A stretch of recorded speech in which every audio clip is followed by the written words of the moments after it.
में दिया था उन्होंने मुझे कि आप इतने अच्छे आदमी हैं, आपको फ्री में दे देते हैं। ठीक है। आपको बच्चों को पढ़ाना है, उनका भविष्य सुधारना, इसलिए। हाँ, दिक्कत तो ये है, बच्चे पढ़ते नहीं है ना, समस्या ये है। अच्छा, स्क्रीन शेयर हो गई कि आपके साथ? देखिए, और क्वालिटी देखो यस आप लोग सर। पहले। हाँ, ये हाँ सर, अब क्वालिटी। अच्छी आ गया। हाँ, वो ब्लर आ ही रहा था, मुझे भी लगा क्यों ब्लर आ गया, ऐसा होता नहीं है। हाँ, जनरली मुझे लगा कुछ मेरे के। चलिए, तो हम लोग अब आगे चल रहे हैं आप लोगों के साथ, और अपने काम पर। रिकॉर्डिंग आई बिलीव स्टार्ट हो गई है। ठीक है, रिकॉर्डिंग स्टार्ट हो गई है ना? हाँ, तो अब हम लोग आगे प्लान्स के बारे में डिस्कस कर रहे हैं, टाइप्स ऑफ प्लान वगैरह पे बात करेंगे। ठीक है, अब जब टाइप्स ऑफ प्लान की बात कर रहे हैं आप लोग यहाँ पे, टाइप्स ऑफ प्लान, आपकी बुक का नाम आपके पास यहाँ स्क्रीन पे दे ही रखा है इन्होंने। ठीक है, तो मुझे डिस्प्ले करने की जरूरत नहीं, सुभाष डे की बुक है आपकी, ये ऑथर है। चलिए, आइए। अच्छा, कई बार आप लोगों को ऐसा लगता है कि मैं ये ऑथर का नाम क्यों बोलता हूँ? कोई डाउट, क्वेरी, कोई कोई रीजन है इसके पीछे आपको लगता है मेरा बोलने का?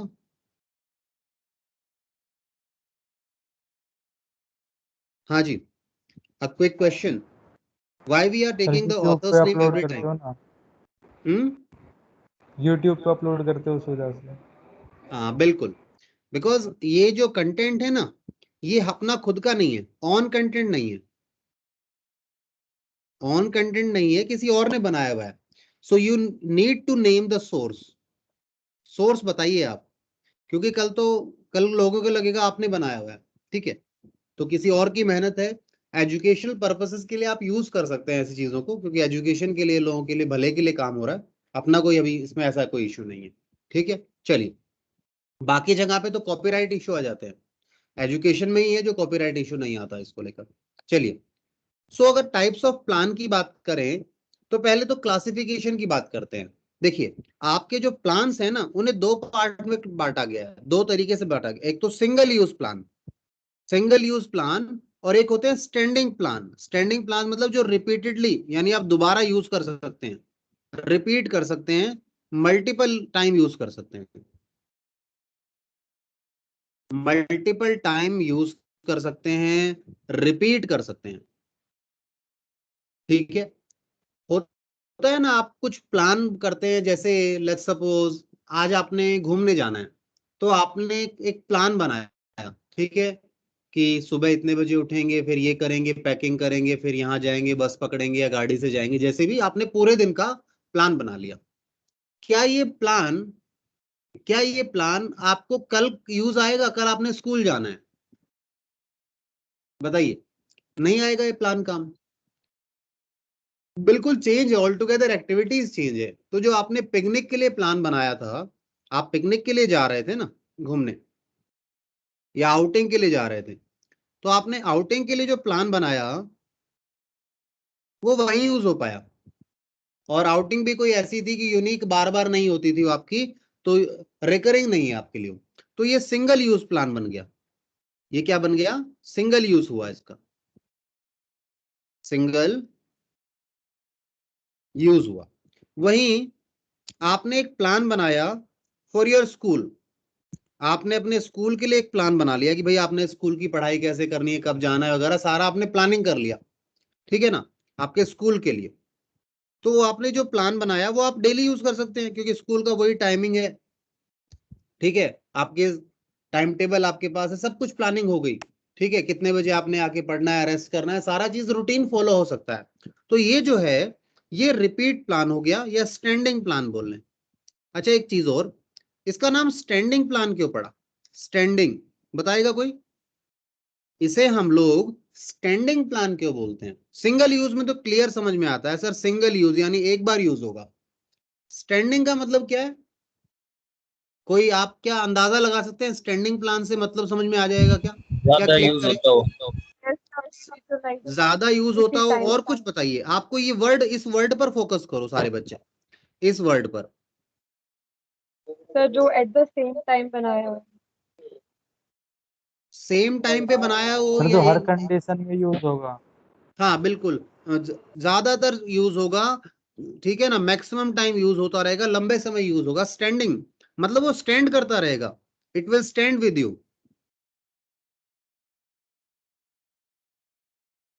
स्टैंड विद यू आप कई बार बोलते हैं ना, तो ये स्टैंड करता रहेगा फॉर अ पीरियड, ठीक है, इसलिए इसका नाम क्या पड़ गया, स्टैंडिंग प्लान बन गया। ठीक है, यहाँ पे ये वर्ड स्टैंड इंपॉर्टेंट था, इससे आप निकाल सकते हैं मीनिंग। ठीक है, चलिए आइए जी, अब वापस आ जाइए दोबारा से।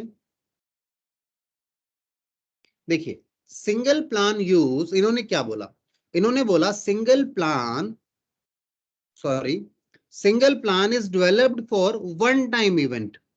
कोई वन टाइम इवेंट कोई करना है आपने, या कोई प्रोजेक्ट है जो बस एक बार है, बार बार नहीं है, रिपीटेड प्रोजेक्ट नहीं है कि वही प्लान आप लगा पाए, सिमिलर सिनेरियो नहीं रहेगा। ठीक है, हर बार सिनेरियो बदल जाएगा, सिचुएशन बदल जाएगी, तो वो क्या कहलाएगा, सिंगल यूज प्लान कहलाएगा। ठीक है, वहीं अगर आप बात करें स्टैंडिंग प्लान की, तो इन्होंने क्या लिखा है देखिए, it is used for activities that occur regularly, जो ऐसी एक्टिविटीज जो रेगुलरली होती रहती हैं over a period of time, regular intervals पर होती रहे, रेगुलरली होती रहे, तो उनके लिए जो प्लान बनाए जाते हैं उनको क्या बोला जाता है, स्टैंडिंग प्लान। उनका बार बार आप यूज कर सकते हैं। जैसे आपका टाइम टेबल बनाया जाता है, टाइम टेबल बनाना भी तो एक प्लान है ना। आपने अपना टाइम टेबल बनाया, क्या वो आज के लिए बनाया है, नहीं, आपने अपने पूरे महीने के लिए, 3-4 महीने के लिए, पूरे सेशन के लिए बना लिया। ठीक है, समझ में आया। हाँ, ये होता है स्टैंडिंग प्लान में, कई बार कुछ माइन्यूट चेंजेस हो पाते हैं, क्योंकि सिचुएशन के अकॉर्डिंग कई बार लगता है कि वो कुछ चेंजेस करने पड़ेंगे, तो वो चेंजेस आप करेंगे। ऐसा नहीं कि स्टैंडिंग प्लान का मतलब ये है कि एक बार बना दिया इसमें कोई चेंज नहीं, एज इट इज फॉलो होगा, according to situation minute changes कर सकते हैं उसमें आप। स्टैंडिंग पहला प्लान कहलाता है वो। बताइए, यहां तक बात मुझे बताइए, समझ में आया या नहीं आया, इतनी सी बात। Yes Yes, sir. सर। ठीक है,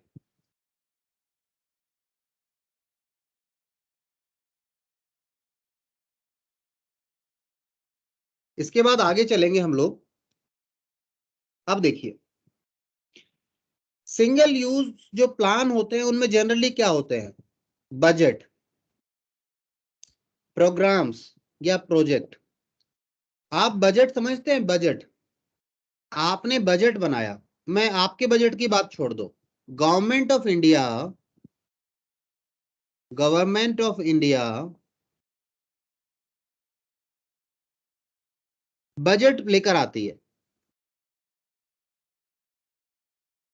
जो बजट होता है वो देखो ऐसे होता है, ये फाइनेंशियल ईयर 2020-21 का बजट है, फिर अगले साल का बजट अलग आता है, अलग आएगा।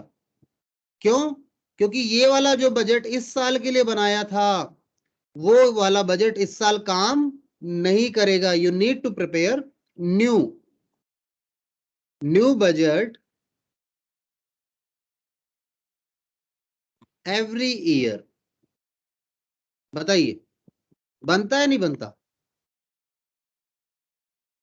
याद कीजिए इस बात को, अगर आपको थोड़ा बहुत इस बारे में आइडिया है बजट के बारे में, तो सोचो समझो इस बात को। हर साल गवर्नमेंट नया बजट लेकर आती है, ठीक है। अच्छा, बजट के अंदर होता क्या है, कोई बताएगा मुझे, इस बजट में क्या होता है।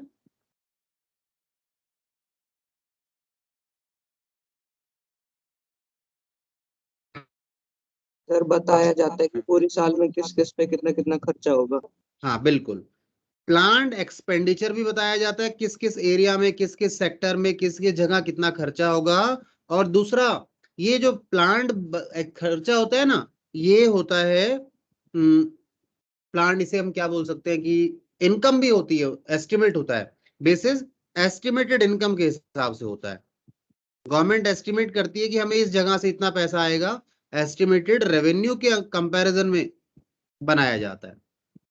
यहां से पैसा आएगा और यहां यहां लगाया जाएगा, दोनों चीजें होती हैं। क्योंकि देखो गवर्नमेंट खर्चा तो बताती है, साथ में ये भी तो बताती है टैक्सेस के बारे में, कि इस पे इतना टैक्स लगेगा, इस पे इतना टैक्स लगेगा। ये चीज माफ होगी, तो वो प्लानिंग करते हैं दोनों चीजों की। तो अपने इनकम और एक्सपेंस की प्लानिंग कर ली। जैसे आप लोग कई बार बोल देते हैं ना, घर पे आपने सुना होगा कि बजट नहीं है। बजट नहीं है यानी अपने पास रिसोर्सेज नहीं है इस चीज को खरीदने की। ठीक है, तो ये बजट है। तो बजट हर साल नया बनता है, इसीलिए बजट को क्या बोला गया, सिंगल यूज प्लान किया गया। अच्छा, जैसे हमने यहाँ बात की गवर्नमेंट ऑफ इंडिया की, ये बात गवर्नमेंट ऑफ इंडिया की जगह हम किसी ऑर्गेनाइजेशन के लिए भी तो कर सकते हैं। किसी ऑर्गेनाइजेशन, किसी एंटिटी के लिए भी तो बात की जा सकती है। एंटिटी भी तो अपना बजट बनाएगी ना, कि भैया इस बार हमारा ये प्लान है, हम यहाँ यहाँ ये खर्चा करेंगे। तो लेट्स सपोज बजट बनाया जा रहा है। बजट चाहे किसी पर्टिकुलर इवेंट के लिए बनाया जाए, किसी पर्टिकुलर प्रोजेक्ट के लिए बनाया जाए, ठीक है, तो वो वाला बजट दूसरी जगह काम नहीं करेगा। इसलिए बजट कैसे रहा, सिंगल यूज रहा। क्लियर है जी? बजट को फोकस कीजिए सारे बच्चे और मुझे बताइए, क्या ये बात क्लियर है? बजट समझ में आया क्यों सिंगल यूज है? आप प्रोग्राम बनाते हैं, सिंगल यूज होते हैं, आगे और डिस्कस करेंगे। प्रोजेक्ट जो होते हैं, हर प्रोजेक्ट अलग होता है। तो जो प्रोजेक्ट के लिए आपने प्लानिंग की, जो प्रोजेक्ट बनाया, वो ये नहीं होता कि ये वाला प्रोजेक्ट दूसरी जगह भी ऐसे ही चिपका देंगे, यूज कर लेंगे, नहीं हो पाता। तो ये सब क्या कहलाते हैं, सिंगल यूज कहलाते हैं। तो तीन आपके पास, तीन प्लान हो गए टाइप्स ऑफ प्लान में। बजट हो गया, आपके पास प्रोग्राम हो गए, ठीक है, और आपके पास प्रोजेक्ट्स हो गए। ये क्या है, सिंगल यूज है। अगर बात करें आप स्टैंडिंग प्लान्स के लिए, यानी जो मल्टीपल टाइम यूज होंगे, पॉलिसी, पॉलिसी पर बात कीजिए, पॉलिसी पर बात कीजिए, प्रोसीजर पर बात कीजिए, मेथड पर बात कीजिए, रूल्स पर बात कीजिए। देखिए पॉलिसी, जैसे किसी, मान लो बैंक की पॉलिसी है, बैंक की पॉलिसी है, क्या पॉलिसी है बैंक की? बैंक की पॉलिसी है, ठीक है, किसी पर्टिकुलर चीज को लेकर, कि वहां पर इनका जो employee, policy related to employee हो सकती है, रिलेटेड टू कस्टमर हो सकती है, ठीक है ना। तो पॉलिसी बना रखी है गवर्नमेंट ने, रूल्स रेगुलेशन बने हुए हैं। तो जो पॉलिसी है, ऐसा थोड़ी ना होता है बस आज ये वाली पॉलिसी लगेगी, कल से ये पॉलिसी नहीं लगेगी, या कल दूसरी पॉलिसी लाएंगे, नहीं। जो पॉलिसी होती है लॉन्ग टर्म के लिए यूज की जाती है, इसी सोच के, इसी चीज को सोच कर बनाई जाती है। पॉलिसीज कह लीजिए, आप रूल्स की बात कर लीजिए, रूल्स बनाए जाते हैं, थोड़ी ना रूल्स बनाए एक बार के लिए। हो सकता है आपने किसी पर्टिकुलर चीज के लिए एक रूल बना दिया, बट जब भी वो चीज होगी वही रूल आप अप्लाई करना शुरू कर देते हैं। तो रूल्स क्या है, रिकरिंग यूज होते हैं, बार बार यूज होते रहते हैं। प्रोसीजर, किसी काम को करना है, आपने कोई टास्क करना है, तो आपने एक प्रोसीजर बनाया कि कैसे करेंगे, इस टास्क को कंप्लीट कैसे किया जाएगा, क्या प्रोसीजर होगा, तो आपने बना लिया। अब अगली बार दोबारा वो टास्क करेंगे, तो क्या आप नया प्रोसीजर बनाएंगे? नहीं, you have the procedure in hand, आप उसे यूज कर लेंगे सिमिलर टास्क के लिए। ठीक है, तो जो प्रोसीजर मैंने बताया, ये दोनों सिमिलर टास्क हैं, ध्यान दीजिएगा।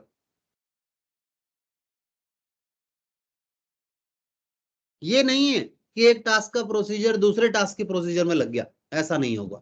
ठीक है, तो ये क्या कहलाते हैं, स्टैंडिंग कहलाते हैं, स्टैंडिंग प्लान्स कहलाते हैं। आइए आइए वन बाय वन अब इन्हें देखना शुरू करेंगे हम लोग, ठीक है।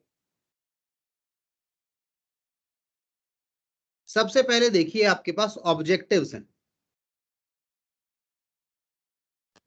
ऑब्जेक्टिव बताओ बगैर पढ़े, सिंगल यूज होगा या फिर आपका स्टैंडिंग प्लान होगा, यानी मल्टीपल यूज होगा? सोच के बताइए, पढ़िए मत इसको, सोचो। ऑब्जेक्टिव जो होता है सिंगल यूज है या फिर किस तरह से है?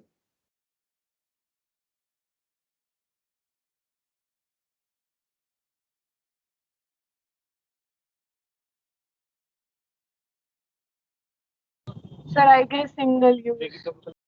ऑब्जेक्टिव सिंगल यूज होगा, यानी आप जब ऑब्जेक्टिव है आपका, चलिए पहले पढ़ लेते हैं फिर डिस्कशन करेंगे दोबारा से। बच्चे ने कहा सिंगल यूज है अभी, चलिए तो देखिए जी, ध्यान से पढ़िए इस बात को मेरे साथ। कहता है ऑब्जेक्टिव्स हैं क्या? ऑब्जेक्टिव क्या है, एंड पॉइंट है, यानी एंड में आपको जो चाहिए, objectives are the end points numerically expressed, clearly ध्यान दीजिएगा, objectives are the end points numerically expressed that management seeks to achieve, जो मैनेजमेंट अचीव करना चाहती है, ठीक है, within a given period of time, given time के अंदर। जैसे वो चाहते हैं कि उनकी सेल्स इंक्रीज हो जाए 10% से इन नेक्स्ट क्वार्टर, अगले क्वार्टर में, इस क्वार्टर के कंपैरिजन में वो चाहते हैं कि सेल्स 10% ज्यादा मिले उनको, तो क्वांटिटेटिव हो गया, ठीक है, ये वो चाहते हैं, एक्सपेक्टेशन है उनकी, उनकी रिक्वायरमेंट है ये। चलिए नाउ कहता है objective specify what the organization want to achieve, ठीक है, एंड पॉइंट है ऑफ प्लानिंग, एंड रिजल्ट है एक्टिविटीज का। They focus on broad general issues, general issues पर फोकस करते हैं, स्पेसिफिक नहीं होते, इन जनरली उनको ये चीज चाहिए, ऑब्जेक्टिव है उनका ये 10% सेल में इंक्रीज होना चाहिए, इन्होंने एग्जांपल ले लिया, ठीक है। Now objectives need to be expressed in specific terms, हाँ स्पेसिफिक टर्म्स में हमने उसे एक्सप्रेस कर दिया, ठीक है, यानी कि क्वांटिटेटिव टर्म्स में, ये भी हमने ऊपर देख लिया, बिल्कुल जी, क्वांटिटेटिव टर्म भी हो गया, जनरल इश्यूज के लिए होता है ये, ठीक है। Objectives are usually set by top management, objective कौन सेट करता है, टॉप मैनेजमेंट करता है, and serve as a guide for overall planning, और जो आप प्लानिंग करेंगे, देखिए याद कीजिए, हमने प्लानिंग का जो प्रोसेस पढ़ा था, उसमें प्लानिंग के प्रोसेस में सबसे पहले क्या था, प्लानिंग करने से पहले आपको क्या करना पड़ेगा, you have to establish, you have to decide और सेट अपॉन कि आपके ऑब्जेक्टिव क्या है, आपका उद्देश्य क्या है, आप क्या चाहते हैं, उसके बाद फिर आप आगे काम करना शुरू करते हैं कि हम ये चाहते हैं, इस काम को हम ऐसे ऐसे कर सकते हैं, यानी अल्टरनेटिव वेज है हमारे पास यहाँ पहुंचने के, फिर उनको इवेल्युएट करते हैं, उनमें से एक सिलेक्शन करते हैं, इंप्लीमेंट करते हैं, और फाइनली उसे फॉलो अप करते हैं। तो ये पूरे प्रोसीजर में सबसे पहली चीज क्या थी, सबसे पहली चीज थी जी आपके ऑब्जेक्टिव को स्टैब्लिश करना, आपने डिसाइड करे कि ऑब्जेक्टिव क्या होगा आपका, ठीक है। चलिए, तो ऑब्जेक्टिव समझ में आया, क्या होता है ऑब्जेक्टिव, ध्यान दीजिएगा, आपसे कोई पूछे कि आपके ऑब्जेक्टिव क्या है, क्योंकि अभी ऑब्जेक्टिव और स्ट्रेटजी, आपको हो सकता है कोई चीज गोल वर्ड कंफ्यूज कर दे, ऑब्जेक्टिव जैसा लगे, तो पहले इनमें डिफरेंशिएट करते हैं आराम से। अच्छा, दूसरा वर्ड जो आपके पास है, दूसरा टाइप का प्लान जो है वो स्ट्रेटजी है। आपकी क्या स्ट्रेटजी होगी, ये भी तो प्लानिंग ही है ना, ठीक है, स्ट्रेटजी बनाना एक तरीके से प्लानिंग ही तो है। स्ट्रेटजी में क्या कर रहे थे, हिंदी में स्ट्रेटजी को पता है क्या बोला जाता है, बताइए कोई वर्ड हिंदी का, स्ट्रेटजी के लिए क्या वर्ड यूज किया जाता है, कोई बताएगा मुझे, प्लीज बताइए। क्या स्ट्रेटजी, साजिश नहीं, साजिश तो कॉन्स्पिरेसी होता है आई बिलीव, और कोई वर्ड देखिए, वो कॉन्स्पिरेसी होता है, षड्यंत्र,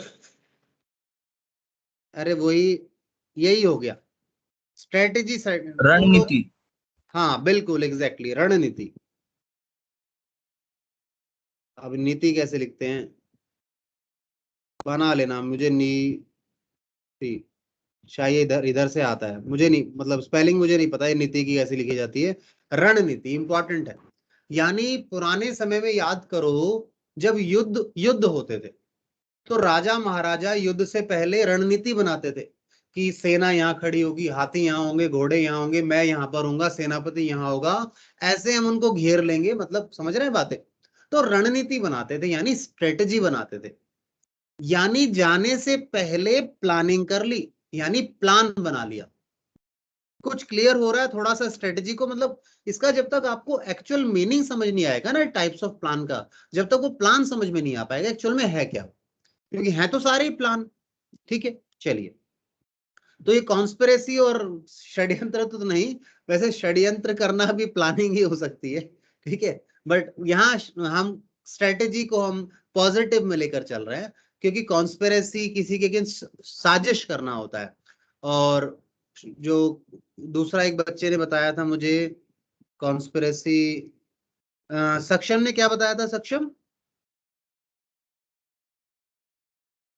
वर्ड बोला था ना सक्षम ने हिंदी में, अच्छा षड्यंत्र ही बोला था, ठीक है, तो ये सब वही आ गया, ठीक है। अच्छा, नेहा ने क्या वर्ड बोला था फिर इसके अलावा,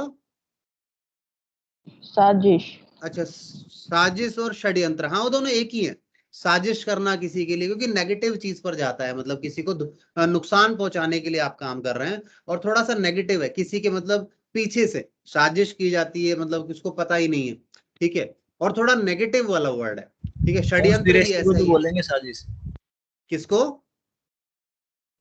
कॉन्स्पिरेसी। कॉन्स्पिरेसी, हाँ कॉन्स्पिरेसी कह लो, षड्यंत्र कह लो, एक जैसे ही वर्ड है, सिनोनिम टाइप है, नेगेटिव वर्ड है वो, ठीक है।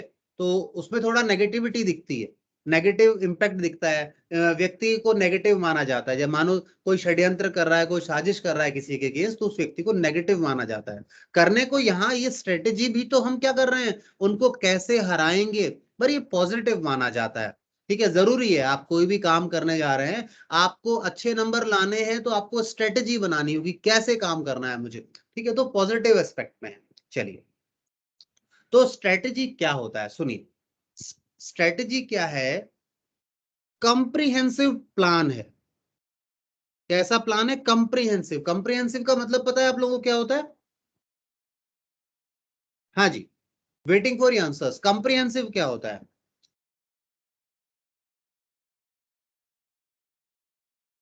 बताइए।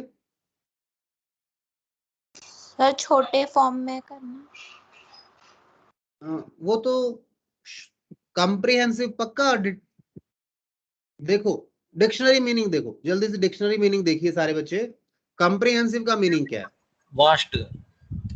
हाँ बिल्कुल, डिटेल्ड, ठीक है। कंप्रिहेंसिव का मतलब होना चाहिए, जहां तक मुझे भी लगता है, डिटेल्ड होना चाहिए। वास्ट मतलब अच्छे से हर चीज डिटेल, माइन्यूट नहीं, माइन्यूटली आप सारी चीजें देख रहे हैं, डिटेल्ड देख रहे हैं।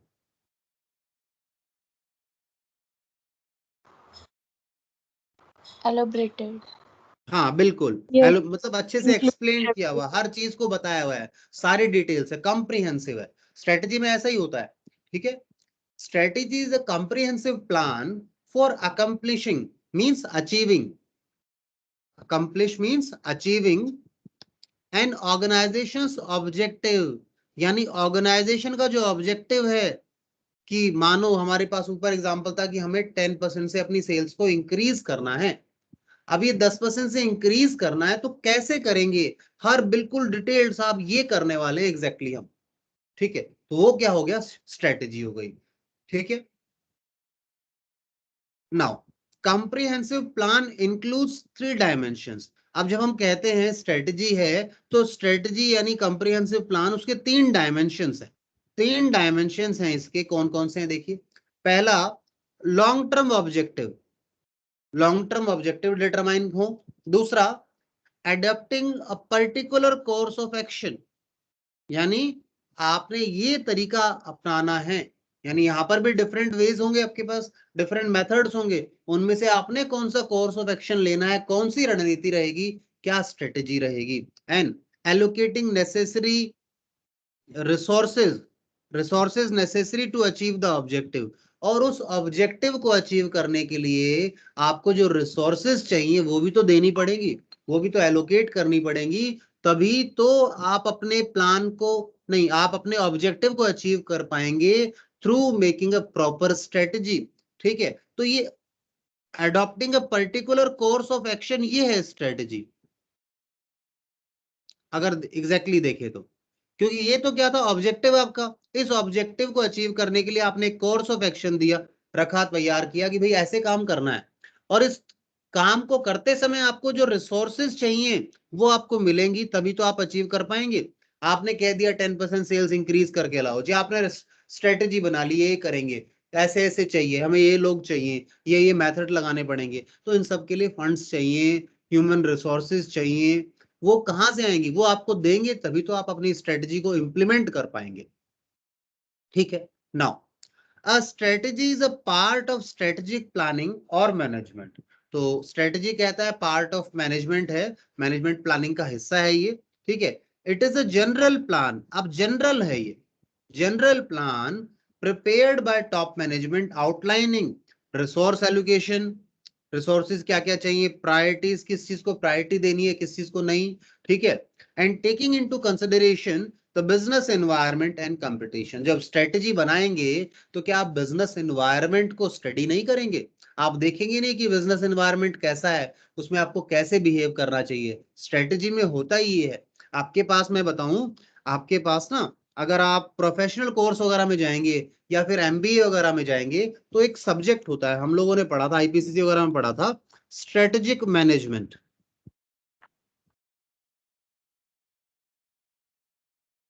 स्ट्रेटेजिक मैनेजमेंट, ठीक है। ये बिजनेस स्टडीज का पार्ट, बिजनेस स्टडीज में होता है, किसी बिजनेस के लिए यानी मैनेजमेंट के काम का है, ये सब्जेक्ट है एक, ठीक है, पार्ट कह लीजिए, ठीक है। तो ये पढ़ा जाता है, इसमें यही बताया जाता है कि how the management has to act. किसी पर्टिकुलर सिचुएशन में मैनेजमेंट को कैसे एक्ट करना है, उनकी क्या स्ट्रेटजी होगी मैनेजमेंट की, तो उन सब चीजों के बारे में बात करता है ये, ठीक है। आइए,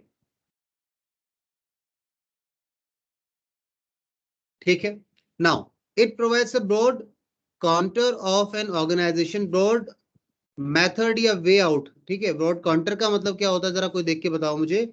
ब्रॉड अप्रोच, आप इसे अप्रोच कह सकते हैं, स्टाइल या अप्रोच, मुझे ऐसा लगता है ऐसा मीनिंग होगा इसका कुछ,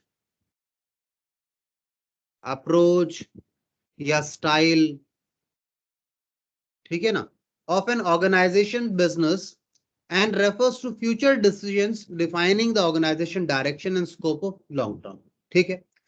कहता है wherever a strategy is formulated the business environments need to be taken into consideration। ये तो नॉर्मल बात है, जब भी आप कोई प्लान बनाएंगे तो आपको अपने एनवायरनमेंट को, जिस एनवायरनमेंट में बिजनेस ऑपरेट कर रहा है उसको स्टडी करना पड़ेगा, उसको ध्यान में रखना पड़ेगा, ये नॉर्मल है। अभी बिजनेस एनवायरनमेंट में हम ये पढ़ कर आए हैं ये बात, ठीक है।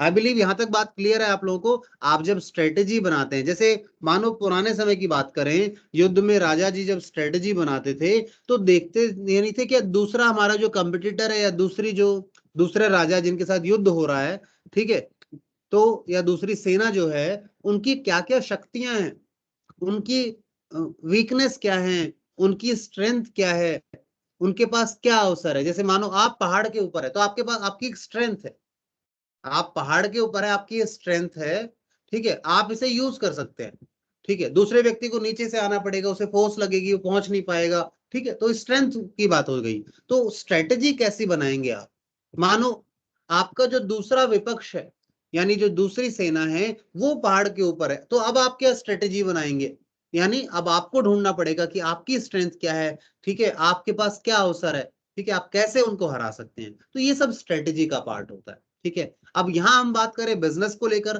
तो बिजनेस भी देखता है कि उनका कंपटीटर की स्ट्रेंथ क्या है, उसकी वीकनेस क्या है, बाकी कंपनियां कैसे बिहेव कर रही हैं, गवर्नमेंट का क्या मूड है, ठीक है, इकोनॉमिक एनवायरनमेंट कैसा है, टेक्नोलॉजिकल एनवायरनमेंट कैसा है, यानी बिजनेस एनवायरनमेंट को स्टडी किया जाता है, ठीक है।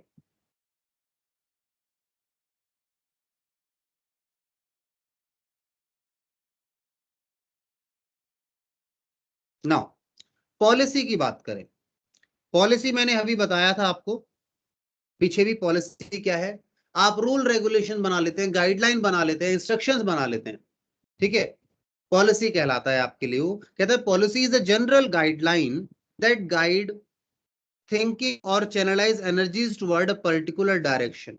यानी कोई काम होना है तो देखा जाता है, मैनुअल्स को देखा जाता है कि इस चीज के लिए क्या पॉलिसी है।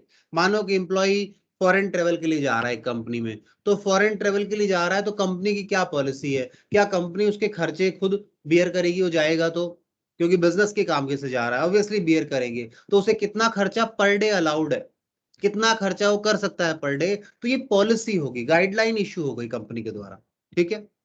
It brings uniformity in decision making, uniformity होगी इसे डिसीजन मेकिंग में, क्योंकि एक चीज के लिए पॉलिसी बना दी गई है, तो उसी लिए तो जब भी आप अब डिसीजन लेंगे तो अपनी पॉलिसी को रेफर करेंगे। मैनेजर को देखना है भाई खर्चा अलाउ करना है नहीं करना, तो क्या करेगा, पॉलिसी को रेफर करेगा, पॉलिसी में देखेगा कि एक एम्प्लॉय हमारा जो है फॉरेन ट्रेवल पर गया है, तो बताओ इसको कितना खर्चा अलाउ करूं मैं पर डे, तो देखेगा पॉलिसी में, तो हमेशा उसका डिसीजन सही हो पाएगा, यूनिफॉर्म होगा, क्यों, एक गाइडलाइन बनी हुई है पहले से इसके लिए, तो ये पॉलिसी होती है जी, ठीक है।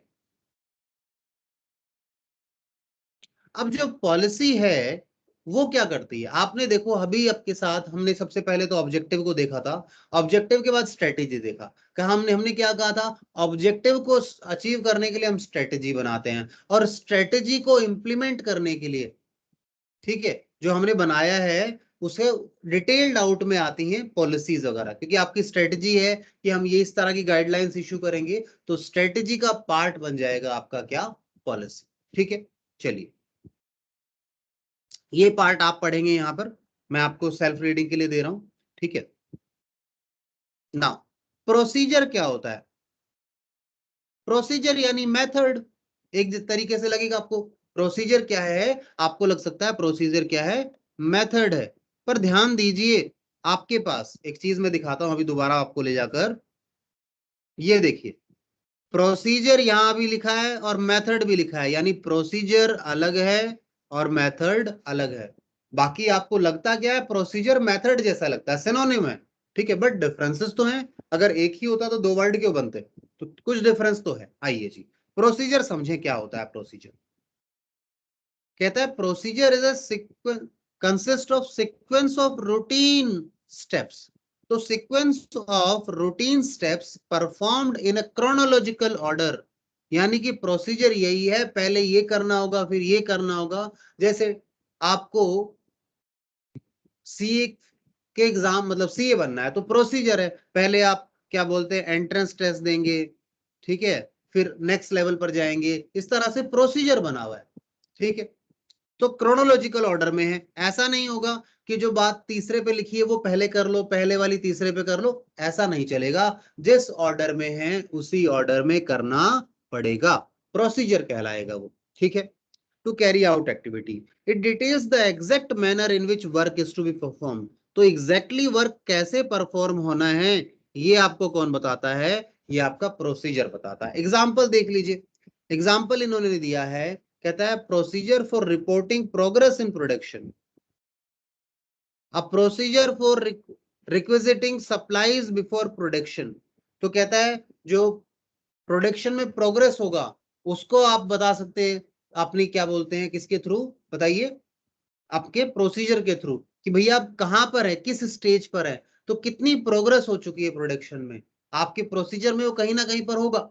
ठीक है, फिनिश्ड गुड बन चुका है, WIP है, या अभी रॉ मटेरियल ही है, तो उस प्रोसीजर में उसकी क्या स्टेज है, वो कहां पर है, आप बता सकते हैं उसके थ्रू कि भैया फिलहाल हम कहां पर हैं, क्या स्टेज है हमारी। अगर प्रोसीजर के थ्रू जाएंगे तो प्रोसीजर, इसीलिए उन्होंने बोला प्रोडक्शन की प्रोग्रेस देखना चाहते हैं कि कितना प्रोडक्शन हो चुका है, क्या प्रोग्रेस है इस पर। आप देखना चाहते हैं कि रिक्वेजिटिंग सप्लाईज, मतलब रिक्वेस्टिंग फॉर सप्लाईज क्या होता है, कई बार आपको जब रॉ मटेरियल चाहिए और सप्लाईज चाहिए तो उसके लिए आपको रिक्वेस्ट भेजनी होती है, तो रिक्वेस्ट आपने भेजी है तो उसका प्रोसीजर है, अब आपकी जो आपने रिक्वेस्ट दी थी उसकी क्या पोजीशन है, उसका क्या स्टेटस है, ये भी आपको यहाँ से पता लग सकता है कि भैया अप्रूव हो गई या नहीं हो गई, क्या जिसने जो सप्लायर है या वेंडर है उसके पास हमारी रिक्वेस्ट पहुंच गई, क्या हमारे पास सामान पहुंचा या नहीं पहुंचा, उस सबको ट्रैक किया जा सकता है।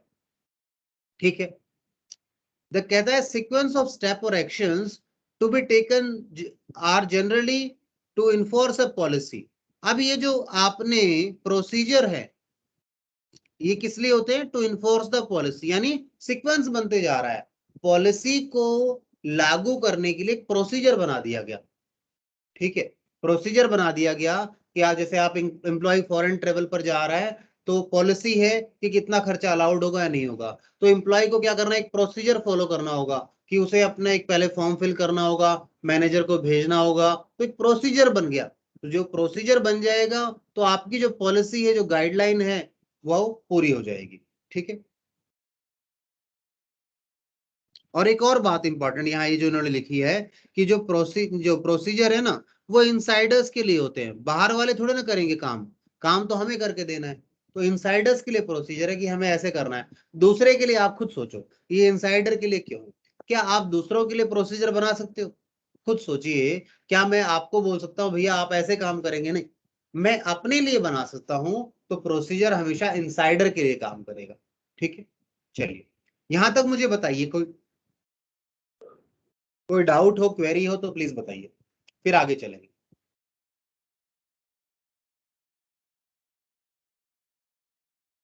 मैं वेट कर रहा हूं आप लोगों के। बताइए, डाउट क्वेरीज कुछ हैं तो बताइए।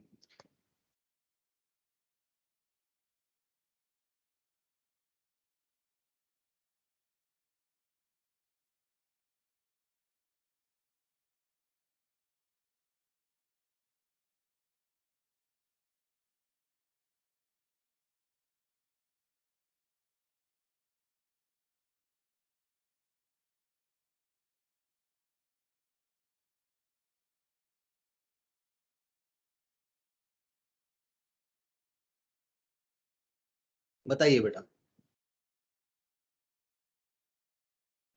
कोई डाउट है या नहीं है यहां तक? कोई जवाब ही नहीं आ रहा है। नहीं सर। ठीक है, तो ये जो हम टर्म्स पढ़ रहे हैं इन्हें ध्यान से सुनना है, समझना है, और एक बार सेल्फ रीडिंग बहुत जरूरी है। आपको क्लास के बाद इसकी सेल्फ रीडिंग जरूर करनी है, क्योंकि ना ये टाइप ऑफ प्लान ना मतलब मिक्स हो जाते हैं। बच्चा कंफ्यूज हो जाता है कि प्रोसीजर क्या था, मेथड क्या था। तो इन्होंने प्रोसीजर को बताया कि सीक्वेंस ऑफ एक्टिविटीज हैं, ठीक है। आपने ग्रुप कर लिया, ये एक्टिविटीज होनी है। अब उसमें साथ में क्या है, क्रोनोलॉजिकल ऑर्डर में होनी है, ये भी बात आ गई। ठीक है, चलिए बाकी मेथड पर भी हम आएंगे, अभी मेथड को भी समझेंगे। ये लीजिए, इमीडिएटली आपके पास मेथड आ गया। तो अब मेथड को समझे, मेथड क्या होता है। कहते हैं method is the prescribed way और manner in which a task has to be performed. यानी ये मेथड जब बात आती है, प्रोसीजर में क्या है, काफी एक्टिविटी थी। अब प्रोसीजर के अंदर हमने कहा ये काम होना है, फिर ये काम होना है, फिर ये काम होना है। तो जो हमने काम नंबर 1, जो टास्क नंबर 1 कहा, ये टास्क एग्जैक्टली कैसे होना है, तो उस टास्क को कैसे किया जाएगा, वो हो गया मेथड। यानी जैसे मैं आपको बोलूं, आपने एक प्रोसीजर बना लिया, ठीक है। प्रोसीजर किस चीज के लिए बनाए, लेट्स सपोज हम लोग ये इसी का ले लेते हैं, ये सी वाले का ही ले लेते हैं। इन्होंने क्या कहा, प्रोसीजर क्या है, सबसे पहले तो 12th पास करना होगा। 12th के बाद आप लोग एंट्रेंस रजिस्ट्रेशन कराएंगे। रजिस्ट्रेशन के बाद आप लोग क्या बोलते हैं, फाउंडेशन का एग्जाम देंगे, ठीक है। फाउंडेशन का एग्जाम में भी बीच में एक आता है काम कि भाई एग्जाम फॉर्म भरना पड़ेगा, ठीक है, मैंने स्किप कर दिया। एग्जाम देंगे, फिर ये क्लियर हो जाएगा तो फिर आप नेक्स्ट लेवल पर जाएंगे, इस तरीके से। तो ये क्या था, ये प्रोसीजर है। ये चीज अभी होनी है तो अभी होगी, रजिस्ट्रेशन अभी होना है तो अभी होगा, सेकेंड लेवल पर होगा। अब रजिस्ट्रेशन कैसे होगा,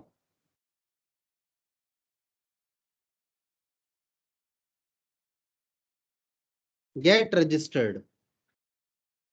कैसे रजिस्टर होंगे आप, ये कौन बताएगा आपको, ये कैसे होगा, हाउ, ये बताएगा मेथड। यानी पर्टिकुलर टास्क कैसे होने वाली है, पर्टिकुलर टास्क कैसे परफॉर्म होगी, ये कौन बताएगा, ये बताएगा आपका मेथड जी। ठीक है, क्या ये बात समझ में आई थोड़ी सी आप लोगों को? प्रोसीजर, सॉरी, हाँ जी, मुझे बताइए, प्रोसीजर और मेथड में थोड़ा सा डिफरेंस समझ में आया क्या? क्या हो रहा है, एक मिनट दीजिएगा बेटा, शायद स्क्रीन चली गई हो आपकी। हम्म, मेरे यहाँ पे कुछ इश्यू आया था। आपके पास स्क्रीन विजिबल है क्या? आई थिंक ये हट गई होगी शायद। अब देखिए,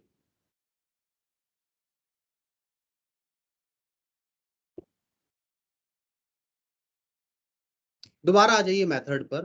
तो मैंने क्या कहा, किसी पर्टिकुलर काम को करने का तरीका क्या होगा, वे और मैनर, टास्क को कैसे परफॉर्म किया जाएगा, टेकिंग इनटू कंसिडरेशन ऑब्जेक्टिव। कहता है ऑब्जेक्टिव को ध्यान रखना ही भाई, आपका जो ऑब्जेक्टिव है उसे अचीव करने के लिए, अचीव करना है तो ऑब्जेक्टिव के हिसाब से ही काम किया जाएगा, ठीक है। Now it deals with task, task के साथ डील करता है, ठीक है, comprising of one step of procedure. ये मैंने बताया था ना, ये केवल एक स्टेप है प्रोसीजर का। And specifies how this step is to be perform, यानी ये कैसे होने वाला है, हमने हाउ पर भी बात की थी यहाँ पर, ठीक है। Selection of right method saves time, money, effort and increases efficiency. So I believe आप लोगों को क्लियर हुआ होगा कि ये जो प्रोसीजर था पूरा, ये जो हमारा प्रोसीजर था, इस प्रोसीजर में जो एक टास्क है उस टास्क को कैसे किया जाएगा, how you will perform that is called method. बताइए बताइए जी मुझे, क्या ये बात समझ में आई आपको? जवाब दीजिए जी, मैं इंतजार कर रहा हूं आपके जवाब का। क्या मेथड और प्रोसीजर में डिफरेंस समझ में आया?